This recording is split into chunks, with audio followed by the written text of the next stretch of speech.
찬송가 360장 부르시면서 목요일 새벽 예배 하나님 앞에 드리겠습니다. 찬송가 360장입니다. 행군 나팔 소리에 주의 혼영 났으니 십자가의 군기를 높이 들고 나가세. 선한 싸움 다 싸우고 의의 면류관 받았으리라. 선한 싸움 다 싸우고 의의 면류관 예루살렘 성에서 면류관 받으리. 저 요단강 건너 우리 싸움 마치는 날 의의 면류관 예루살렘 성에서 악한 마귀 권세를 모두 깨쳐버리고 승리하신 주님과 승전가를 부르세. 선한 싸움 다 싸우고 의의 면류관 받았으리라. 선한 싸움 다 싸우고 의의 면류관 예루살렘 성에서 면류관 받으리. 저 요단강 건너 우리 싸움 마치는 날 의의 면류관 예루살렘 성에서 달려갈 길 다 가고 싸움 모두 마친 후 주와 함께 기쁨을 용사들아 누리세. 선한 싸움 다 싸우고 의의 면류관 받았으리라. 선한 싸움 다 싸우고 의의 면류관 예루살렘 성에서 면류관 받으리. 저 요단강 건너 우리 싸움 마치는 날 의의 면류관 예루살렘 성에서. 아멘. 하나님의 말씀 민수기 31장 1절로 24절입니다. 민수기 31장 1절로 24절 우리 한 절씩 교독하시겠습니다. 여호와께서 모세에게 말씀하여 이르시되 이스라엘 자손의 원수를 미디안에게 갚으라. 그 후에 내가 내 조상에게로 돌아가리라. 모세가 백성에게 말하여 이르되 너와 함께 있는 사람들 가운데서 전쟁에 나갈 사람들을 무장시키고 미디안을 치러 보내어 여호와의 원수를 갚되 이스라엘 모든 지파에게 각 지파에서 1000명씩을 전쟁에 보낼지니라 하매. 각 지파에서 1000명씩 이스라엘 100만 명 중에서 12,000명을 택하여 무장을 시킨지라. 모세가 각 지파에 1000명씩 싸움에 보내되 제사장 엘르아살의 아들 비느하스에게 성소의 기구와 신호 나팔을 들려서 그들과 함께 전쟁에 보내매. 그들이 여호와께서 모세에게 명하신 대로 미디안을 쳐서 남자를 다 죽였고 그 죽인 자 외에 미디안의 5 왕을 죽였으니 미디안의 왕들은 에이와 레겜과 수루와 후루와 레바이며 또 부올의 아들 발람을 칼로 죽였더라. 이스라엘 자손이 미디안의 부녀들과 그들의 아이들을 사로잡고 그들의 가축과 양떼와 재물을 다 탈취하고 그들이 거처하는 성읍들과 촌락을 다 불사르고 탈취한 것, 노략한 것, 사람과 짐승을 다 빼앗으니라. 그들이 사로잡은 자와 노략한 것과 탈취한 것을 가지고 여리고 맞은편 요단 강가 모압 평지의 진영에 이르러 모세와 제사장 엘르아살과 이스라엘 자손의 회중에게로 나아오니라. 모세와 제사장 엘르아살과 회중의 지도자들이 다 진영 밖에 나가서 영접하다가 모세가 군대의 지휘관 곧 싸움에서 돌아온 천부장들과 백부장들에게 노하니라. 모세가 그들에게 이르되 너희가 여자들을 다 살려두었느냐? 보라, 이들이 발람의 꾀를 따라 이스라엘 자손을 부올의 사건에서 여호와 앞에 범죄하게 하여 여호와의 회중 가운데에 연병이 일어나게 하였느니라. 그러므로 아이들 중에서 남자는 다 죽이고 남자와 동침하여 사내를 아는 여자도 다 죽이고 남자와 동침하지 아니하여 사내를 알지 못하는 여자들은 다 너희를 위하여 살려둘 것이니라. 너희는 이래 동안 진영 밖에 주둔하라. 누구든지 살인자나 죽임을 당한 사체를 만진 자는 셋째 날과 일곱째 날에 몸을 깨끗하게 하고 너희의 포로도 깨끗하게 할 것이며 모든 의복과 가죽으로 만든 모든 것과 염소털로 만든 모든 것과 나무로 만든 모든 것을 다 깨끗하게 할지니라. 제사장 엘라살이 싸움에 나갔던 군인들에게 이르되 이는 여호와께서 모세에게 명령하신 율법이니라. 금, 은, 동, 철과 주석과 납 등의 불에 견딜 만한 모든 물건은 불을 지나게 하라. 그리하면 깨끗하려니와 다만 정결하게 하는 물로 그것을 깨끗하게 할 것이며 불에 견디지 못할 모든 것은 물을 지나가게 할 것이니라. 너희는 이 일곱째 날에 옷을 빨아서 깨끗하게 한 후에 진영에 들어올지니라. 아멘. 오늘 말씀은 하나님께서 명령한 전쟁에 대한 말씀입니다. 특별히 미디안과의 전쟁인데요. 이 말씀도 오늘 살아가는 우리에게 참 중요한 의미가 있습니다. 왜냐하면 우리도 광야 같은 세상에 영적인 전쟁의 한복판에 있습니다. 악한 마귀와의 싸움이 늘 있죠. 죄의 유혹이 있습니다. 그것을 물리치는 싸움이 항상 있다라는 것입니다. 영적인 싸움에 임하는 우리의 마음의 자세, 또 어떻게 해야 그 싸움에서 승리를 얻게 되는지 오늘 말씀 통해서 같이 함께 나눠보기를 원합니다. 첫 번째는 그 싸움의 명령을 하나님께서 주신다라는 거예요. 하나님께서 싸우라. 특별히 모세에게 그렇게 말씀하시죠. 2절에 보면 이스라엘 자손의 원수를 미디안에게 갚으라. 그 후에 내가 내 조상에게로 돌아가리라. 모세에게 있어서 마지막 전쟁입니다. 마지막 전쟁.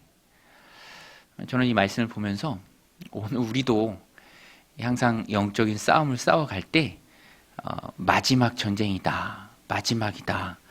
그런 마음을 가지고 살아야 한다라는 것입니다. 마라토너든지 단거리 선수든지 항상 결승점을 향해서 힘있게 뛰어가고요. 결승점에 딱 들어왔을 때는 후회 없이 쓰러지는 것. 그것이 선수로서 가장 아름다운 모습이죠. 바울도 그랬습니다. 나의 달려갈 길을 내가 힘있게 다 달려갔다. 이제 그렇게 고백을 해요. 오늘 우리의 삶도 하나님 품 안에 안길 그때까지는 크고 작은 영적인 싸움이 늘 있습니다. 이 땅 자체가 적진이죠. 영적인 싸움은 끊임없이 지속됩니다. 그때 우리의 마음가짐은 하늘나라를 바라보며 마지막 싸움이다라는 그 마음으로 열심히 싸워야 한다라는 것입니다.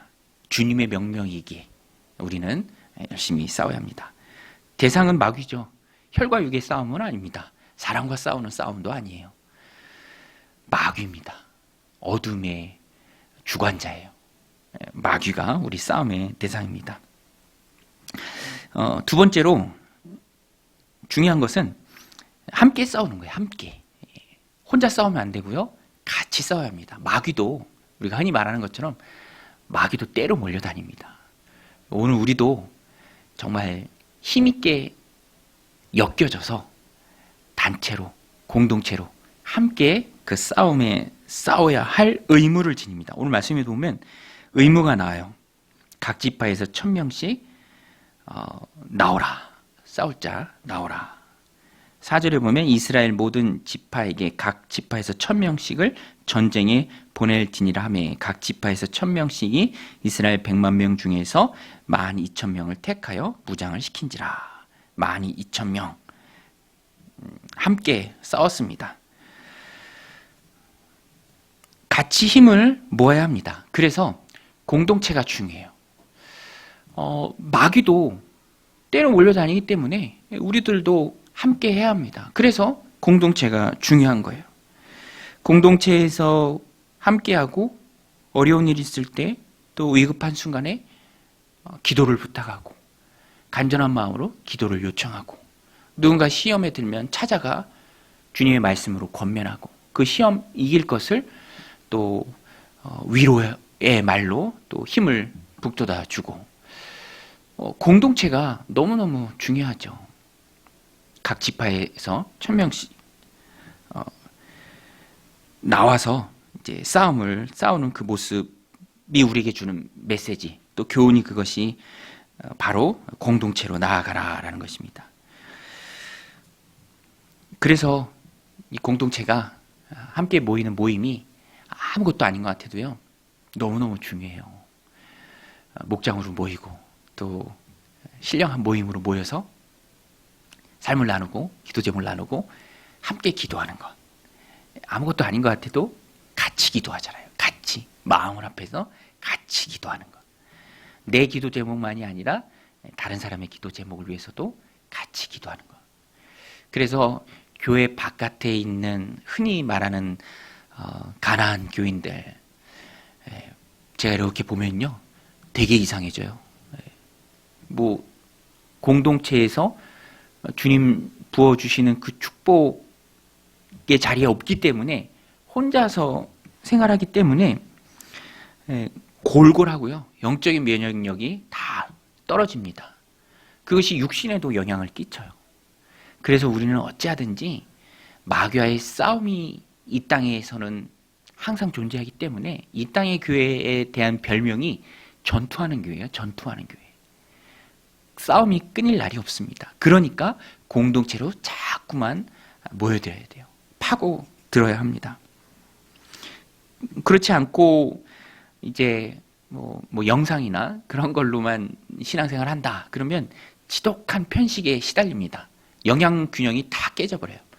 하나님이 하시는 말씀을 공동체를 통해서 주시는 말씀을 그 앞에서 들어야 하는데 귀를 막아버리고 귀에 듣기 좋은 얘기만 듣는 거예요. 영적인 편식이죠. 면역력은 급격히 저하됩니다. 그리고 또 온전한 상태가 아닌 거예요. 그래서 공동체가 중요하다라는 것입니다. 또 한 가지 싸움을 할 때 그 싸움을 싸우는 중에 하나님 주시는 승리를 맛볼 때 그 승리가 실패가 되지 않도록 빌미를 제공하는 것을 다 끊어야 돼요. 오늘 말씀에 보면 미디안과의 싸움에서 하나님이 승리를 주셨습니다. 그런데 이 전쟁에 나간 사람들이 살려두었어요. 사람을 살려두었습니다.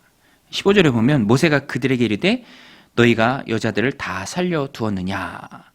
14절부터 보면은 이것 때문에 모세가 노하죠. 14절에 모세가 군대의 지휘관 곧 싸움에서 돌아온 천부장들과 백부장들에게 노하니라 화를 냈습니다. 이유가 15절에 나오는 것처럼 왜 여자들을 다 살려두었느냐. 보라 이들이 발람의 꾀를 따라 이스라엘 자손을 부월의 사건에서 여호와 앞에 범죄하게 하여 여호와의 회중 가운데 연병이 일어나게 하였느니라. 바알부올의 사건을 왜 기억하지 못하냐는 거예요. 그때 이 모압 여인들과 더불어 음행을 했기 때문에 또 그들의 우상에게 절하고 우상을 섬겼기 때문에 이스라엘 백성 전체에 연병이 임했잖아요. 수많은 사람이 죽었습니다. 그거 기억하지 못하느냐? 거기에서 교훈을 얻지 못했느냐?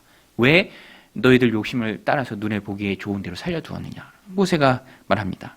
그래서 다 끊으라, 다 진멸하라 라고 말하죠. 오늘 이 말씀이 우리에게 주는 중요한 의미가 있습니다. 승리를 다시 패배로 돌리지 않도록 마지막까지 끝까지 정신을 바짝 차리고 있어야 한다라는 것입니다. 샴페인을 일찍 터뜨린다라는 그런 표현이 있죠. 조심해야 돼요. 섰을 때 넘어질까 조심해야 합니다. 하나님 승리를 주셨으면 작은 승리를 주셨으면 더 큰 승리를 위해서 몸가짐을 바로 해야 되고요. 하나님 앞에 온전히 서 있어야 합니다. 그 과정 가운데 조금이라도 내게 죄악의 빌미를 제공하는 것이 있다면 그것은 과감히 끊어내야죠. 불쌍히 여기지 말아야 합니다. 단절해야 돼요. 돌아서야 합니다. 그것이 지속적인 승리를 누리는 가장 큰 비결입니다. 그 다음에 19절부터 24절에는 군인들에 대한 정결의식입니다. 싸움에서 싸운 군인들이 다시 진영으로 돌아올 때는 전쟁을 했기 때문에 또 부득이 시신을 만졌기 때문에 정결하지 못한 상태입니다. 그것을 정결하게 한 후에 다시 진 안으로 돌아올 수 있습니다. 불을 견딜 만한 건 불을 다 진하게 하고 또 옷을 다 빨아서 깨끗하게 한 후에 진영에 돌아오라. 22절에 보면 금, 은, 동, 철과 주석과 납 등의 불에 견딜 만한 모든 물건은 불을 지나가게 하라. 그리하면 깨끗하려니와 다만 정결하게 하는 물로 그것을 깨끗하게 할 것이며 불에 견디지 못할 모든 것은 물을 지나게 할 것이니라. 너희는 일곱째 날에 옷을 빨아서 깨끗하게 한 후에 진영에 들어올지니라. 저는 이 말씀을 보면서 우리가 영적인 전쟁을 싸웁니다. 그런데 영적인 전쟁을 싸우는 목적은 평화를 지키기 위함이죠. 가정을 지키기 위함입니다. 공동체를 지키기 위함이에요. 그런데 그 싸움을 공동체 안으로 혹은 가정 안으로 내가 지키기 위해서 싸웠던 그 감정 또 그런 전쟁의 잔재들 그런 것을 공동체 안으로 들여올 수 없다라는 의미예요. 그래서 공동체 밖에서 깨끗하게 한 후에 진영에 다시 돌아오라라는 것입니다. 그래서 24절에 너희는 일곱째 날에 옷을 빨아서 깨끗하게 한 후에 진영에 돌아올지니라. 깨끗하게 한 후에 진영에 돌아오라. 가지고 들어올 수 없는 전쟁의 잔재들, 감정들 그런 게 있습니다. 그런 것들은 다 묻어두고 정결한 마음으로 지키기 위해 싸웠던 공동체로 가정으로 우리가 돌아와야 한다라는 것입니다. 이 말씀 마음에 새기고 하나님 주시는 큰 승리를 매일의 삶 가운데서 영적인 전쟁 가운데서 승리를 얻는 저와 여러분들이 다 되시기를 주님의 이름으로 간절히 축원드립니다. 우리 같이 말씀 붙들고 기도하며 나아가겠습니다.